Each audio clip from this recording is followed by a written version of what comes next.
Programa Câmara na TV. A Câmara Municipal de Matão realizou nesta segunda-feira, dia 25 de novembro, a 41ª sessão ordinária de 2024. Durante o pequeno expediente, foram entregues títulos de cidadania matonense aos senhores Javier Marcelo Gomes Campos e Luiz Henrique Aiza, por indicação do vereador Robinho Ramos. Luiz Henrique Aiza, 32 anos, natural de Santa Bárbara do Oeste, estado de São Paulo. É filho único de Luiz Carlos Aiza e Maria José Rodrigues da Silva Aiza. Comerciantes pelos quais nutre grande gratidão por todo o apoio oferecido ao longo de sua trajetória. Desde 2014, tem frequentado a cidade de Matão, onde sempre se sentiu acolhido pela comunidade local. Formado em medicina na Universidade de Ribeirão Preto, sua proximidade com Matão aumentou ainda mais. Residente na cidade há 1 ano e meio, atua na UBS Jardim São José, ESF São Judas, Centro de Especialidades do H Saúde e no pronto-socorro da Unimed. O carinho e o acolhimento dos cidadãos matonenses despertaram o desejo de estabelecer raízes na cidade, que passou a ser visto como verdadeiro lar. O reconhecimento do trabalho e o possível título de cidadão matonense são motivos de grande honra e refletem o comprometimento em continuar contribuindo com a saúde da nossa população. Obrigado, Luiz. Javier Marcelo Gomes Campos, 65 anos, naturalizado brasileiro em 31 de julho de 2009. Filho de José Gomes Colazos, dentista, e Dolly Campos Rainoso, professora, aos quais se deve imensa gratidão pela memória e apoio ao longo dos anos.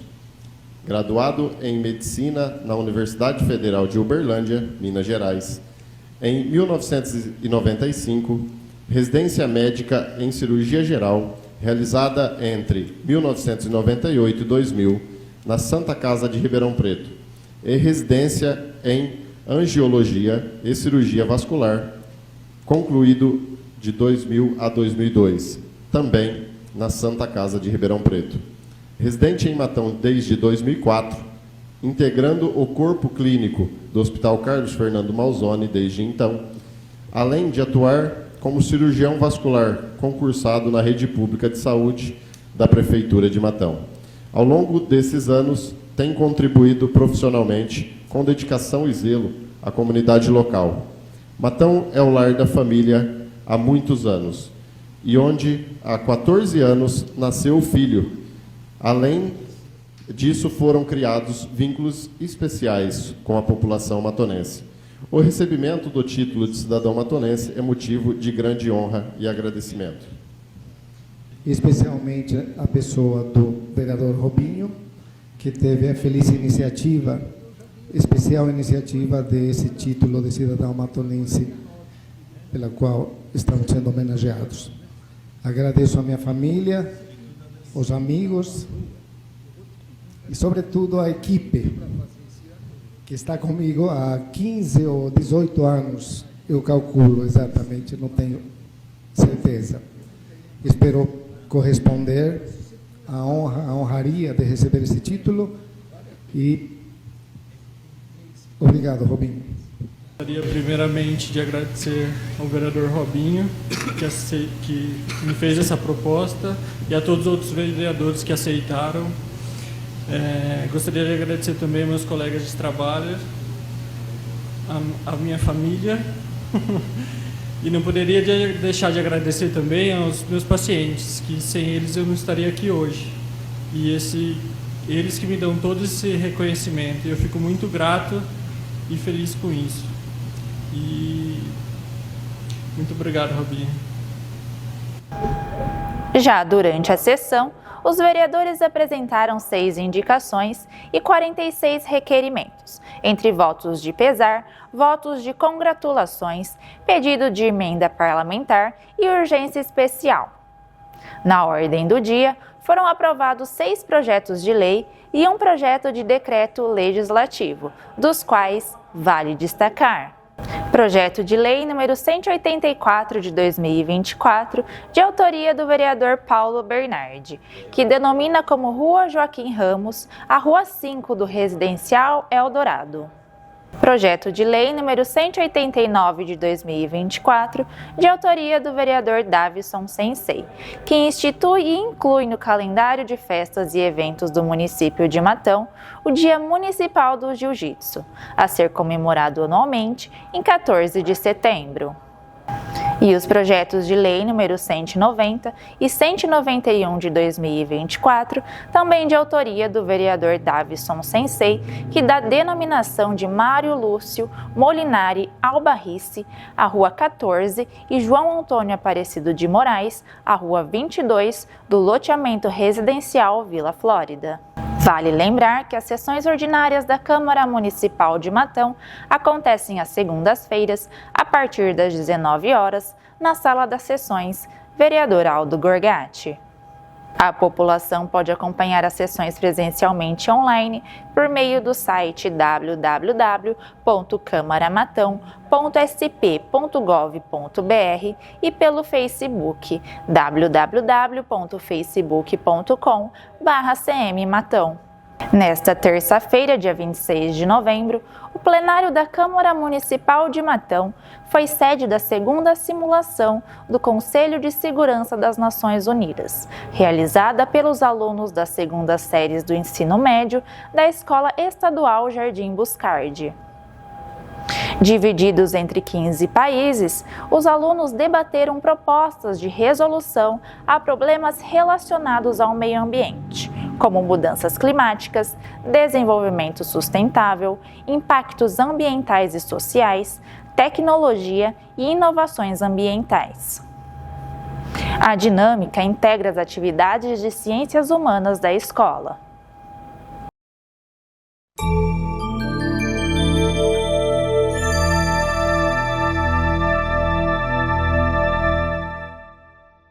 Olá! Hoje vamos falar sobre democracia representativa. Esse tema é uma continuação do vídeo sobre democracia. Se você ainda não assistiu a ele, corre lá para entender melhor as noções básicas de democracia.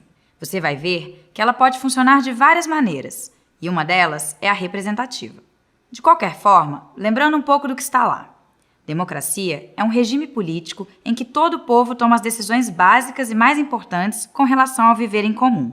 Agora, como fazer isso? Como assegurar que as decisões coletivas sejam tomadas de forma a respeitar a vontade de todo o povo? Complicado, não é? Essa questão é fundamental e precisa fazer parte da Constituição de qualquer país, pois é a Constituição que define a regra de como as regras serão feitas. E, mais do que isso, garante que as decisões tomadas serão aceitas, ou seja, terão legitimidade.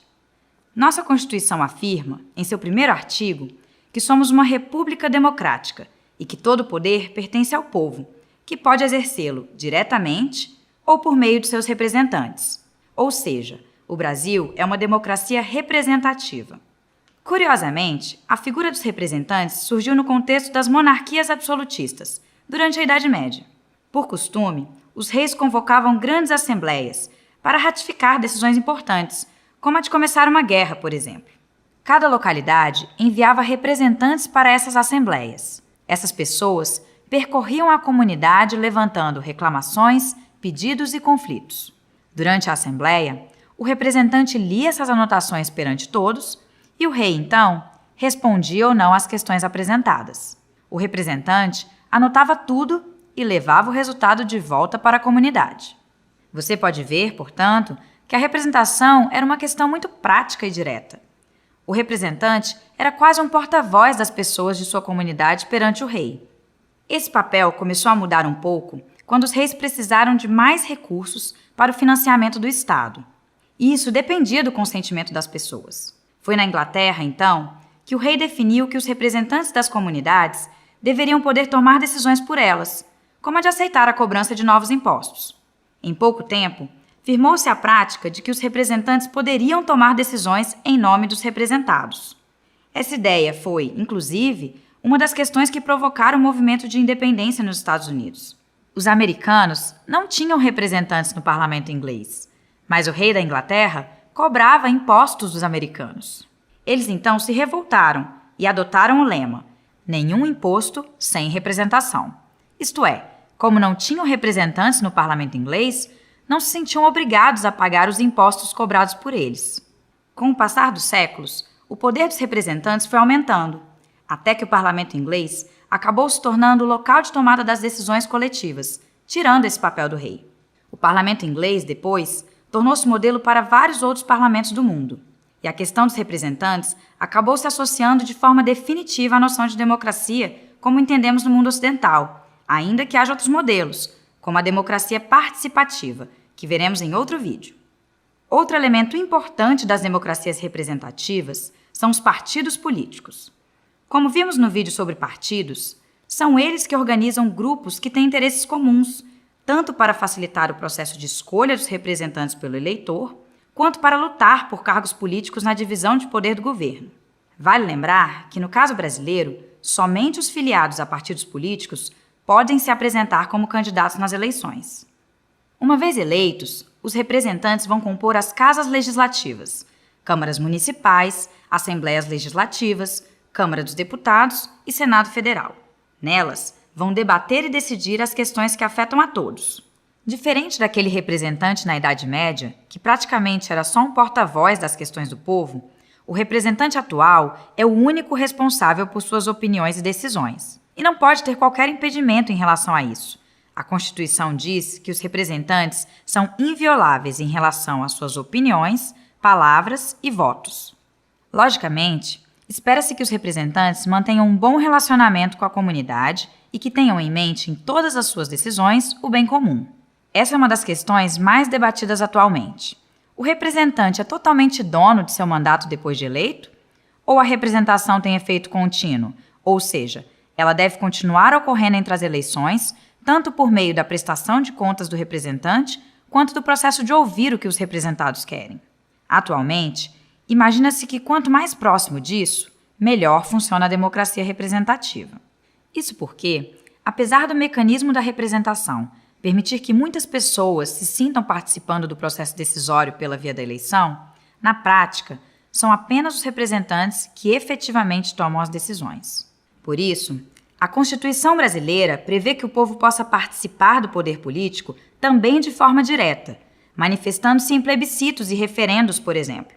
Podemos dizer, então, que a democracia brasileira é representativa semidireta, já que conta tanto com representantes de seu povo, quanto com a participação direta deles em casos previstos. E hoje em dia, são muito discutidas outras formas de participação do povo, tornando a democracia mais efetiva. Se a representação, por um lado, distancia, já que não permite a decisão de todos os brasileiros todos os dias, por outro lado, a participação direta aproxima, trazendo a política para o dia a dia das pessoas. Então, recapitulando, democracia representativa é um regime político no qual o poder é exercido pelo povo, que elege periodicamente aquelas pessoas que considera capazes de discutir e tomar decisões sobre as principais questões que afetam toda a comunidade. E, com isso, estabelecer as leis e as principais diretrizes que afetam as políticas públicas. Ficou claro? Para saber mais, acesse a Escola Virtual de Cidadania em www.câmara.leg.br/EVC e nosso canal no YouTube em youtube.com/EVC Câmara dos Deputados. Até a próxima!